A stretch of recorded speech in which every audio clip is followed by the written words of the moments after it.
ಒಂದು ಸಿನಿಮಾ ರಿಲೀಸ್ಗೂ ಮುನ್ನ ಮಾರ್ಕೆಟ್ ಅಲ್ಲಿ ಕ್ರೇಜ್ ಅನ್ನ ಹುಟ್ಟಾಕತ್ತಂದ್ರೆ ಅದಕ್ಕೆ ಎರಡು ಮೇನ್ ರೀಸನ್ ಇರುತ್ತೆ.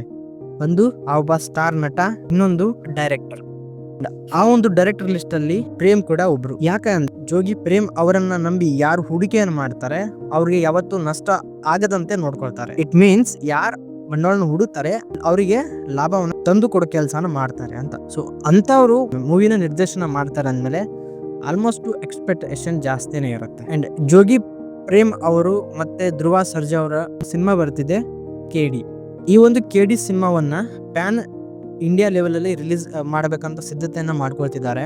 2 ಹಾಡುಗಳನ್ನ ಅವರು ಬಿಟ್ಟಿದ್ದಾರೆ ಅಂಡ್ ಆ 2 ಹಾಡುಗಳು ಬಹಳಷ್ಟು ಒಳ್ಳೆ ರೆಸ್ಪಾನ್ಸ್ ಅನ್ನ ಪಡೆದುಕೊಂಡಿದೆ. ಹೀಗೆ KD ಸಿನಿಮಾ ಸದ್ದು ಮಾಡ್ತಿರ್ಬೇಕಾದ್ರೆ ಮತ್ತೊಂದು ಸುದ್ದಿ ಹರಡಕ್ ಸ್ಟಾರ್ಟ್ ಆಗುತ್ತೆ. ಅದು KD ಸಿನಿಮಾದಲ್ಲಿ ಸುದೀಪ್ ಸರ್ ಇದಾರಾ ಅಂತ.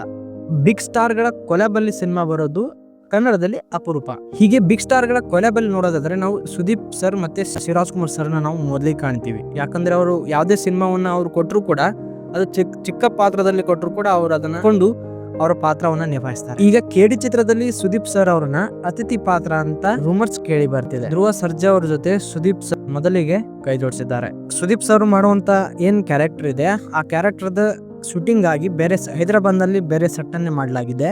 ಸದ್ಯಕ್ಕೆ ಪ್ರೇಮ್ ಅವರು ಮತ್ತೆ ಧ್ರುವ ಸರ್ಜಾ ಅವರು ಸೇರಿ ಸ್ವಿಟ್ಜರ್ಲ್ಯಾಂಡ್ ಅಲ್ಲಿ ಸಾಂಗ್ ಶೂಟಿಂಗ್ ಅಂತ ಹೋಗಿದ್ದಾರೆ. ಸೊ ಅಲ್ಲಿಂದ ಬಂದ್ಮೇಲೆ ಸುದೀಪ್ ಸರ್ ಅವ್ರ ಭಾಗದ ಕ್ಯಾರೆಕ್ಟರ್ ಏನಿದೆ ಅದನ್ನ ಅವರು ಮುಗಿಸಿ ಕೊಡ್ತಾರಂತೆ. ನೋಡಿ, ಹೀಗೆ ನಮ್ಮ ಕನ್ನಡ ಚಿತ್ರರಂಗದಲ್ಲಿ ಈ ತರ ಒಂದು ಕೊಲ್ಯಾಬ್ ಅವಾಗ ಆಗ್ತಿರ್ಬೇಕಾಗತ್ತೆ. ಯಾಕಂದ್ರೆ ಒಂದೇ ಸಿನಿಮಾದಲ್ಲಿ ಇಬ್ರು ಬಿಗ್ ಸ್ಟಾರ್ ಇರ್ತಾರಂದ್ರೆ ಆ ಸಿನಿಮಾ ನೋಡೋ ರೀತಿನೇ ಬೇರೆ ಆಗತ್ತೆ, ಪ್ರೇಕ್ಷಕರ ಎಕ್ಸ್ಪೆಕ್ಟೇಷನ್ ಜಾಸ್ತಿ ಆಗತ್ತೆ.